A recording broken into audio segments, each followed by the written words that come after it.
ప్రతినిధి రంజిత్ ఉన్నారు మరింత సమాచారం అందించడానికి. రంజిత్,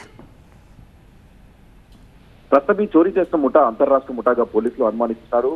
ఈ రోజు తెల్లవారుజామున 2:30 గంటలకు ఓఆర్ఆర్ మీదుగా మేడిపల్లిలోకి వచ్చి అక్కడ చోరీకి పాల్పడ్డారు. చెంగిచెర్లలో ఉన్నటువంటి 12 ఇళ్లలో ఒకేసారి చోరీకి పాల్పడి ఆ తర్వాత ఓఆర్ఆర్ పై నుంచి వెళ్లిపోయారు. అయితే చోరీ చేసేటువంటి సమయంలో వాళ్ళ చేతిలో కత్తులతో ఉండడం కూడా కొంత అంతరాష్ట్ర ముఠాగా పోలీసులు అనుమానిస్తున్నారు. ప్రస్తుతం 4 ప్రత్యేక బృందాల ద్వారా కూడా నిందితుల కోసం పోలీసులు గాలిస్తున్నారు. అయితే ఈ చోరీ చేసినటువంటి వివరాలపై కూడా ప్రస్తుతం పోలీసులు ఏదైతే సంబంధించిన కుటుంబ సభ్యుల నుంచి వివరాలు రాబడుతున్నారు.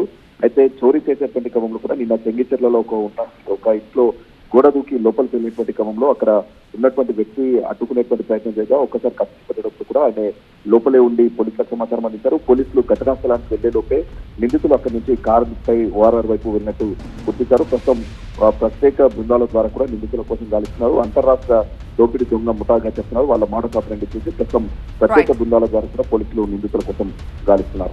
Thank you Ranjith. సో అది పండక్కి చాలా మంది ఇళ్లకు తాళాలు వేసుకుని ఊర్లు వెళ్లారు. అయితే చెంగిచెర్ల కాలనీలో దొంగలు 10 ఇళ్లలో దాదాపుగా 10 ఇళ్లలో దొంగతనం చేసినట్టుగా తెలుస్తోంది. కత్తులతో ఈ దొంగలు ఆ తాళం వేసిన ఇళ్లలో చొరబడ్డారు.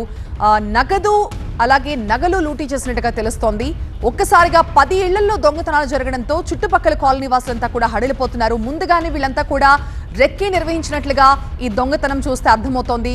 దాదాపు 10 ఇళ్లలో భారీ ఎత్తునే చోరీ చేసినట్టుగా పోలీసులు గుర్తించారు. ప్రస్తుతం పోలీసులు క్లోజ్ టీం ఘటనా స్థలికి చేరుకుని ఆధారాలు సేకరిస్తున్నారు.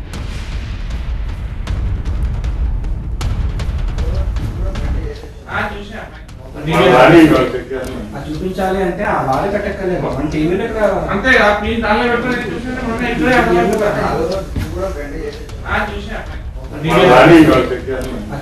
చెంగిచెర్ల కాలనీలో 10 ఇళ్లలో దోపిడీకి పాల్పడ్డ ఆ దొంగల ముఠాకి సంబంధించిన దృశ్యాలు స్థానికంగా ఉన్న సీసీ కెమెరాలో రికార్డ్ అయినట్టుగా క్లియర్ గా తెలుస్తోంది. ఆ విజువల్స్ లో 3 వరకు దొంగలు కనిపిస్తూ ఉన్నారు. వాళ్ళంతా ముఖాలకి కూడా మంకీ క్యాప్స్ ధరించినట్టుగా తెలుస్తోంది. మనం స్క్రీన్ పై చూడొచ్చు. ఒకటే కాలనీలో వీళ్ళు రాత్రి మొత్తం 10 ఇళ్లలో చోరీ చేసినట్టుగా తెలుస్తోంది. ముఖానికి మాస్కులు కూడా ధరించారు. ఆ సీసీ కెమెరాలో ముఖాలని గుర్తుపట్టకుండా వీళ్ళంతా ముందే రెక్కి నిర్వహించుంటారు. లేకపోతే 10 ఇళ్లలో ఇంత సక్సెస్ఫుల్ గా వాళ్ళు దొంగతనాలు చేసే ఆస్కారమే లేదు అని పోలీసులు కూడా చెప్తూ ఉన్నారు. ఆ 3 ఆ కాలనీలో తాళాలు వేసున్న 10 ఇళ్లలో పెద్ద ఎత్తున నగలు దోచేసినట్టుగా తెలుస్తోంది. తెల్లవారుజామున 2 గంటల ప్రాంతంలో వీళ్ళంతా కూడా చోరీకి పాల్పడ్డారు. చేతిలో కత్తులతో కాలనీలో వాళ్ళు సంచరించినట్లుగా సీసీ కెమెరా విజువల్స్ ని బట్టి అర్థమవుతోంది.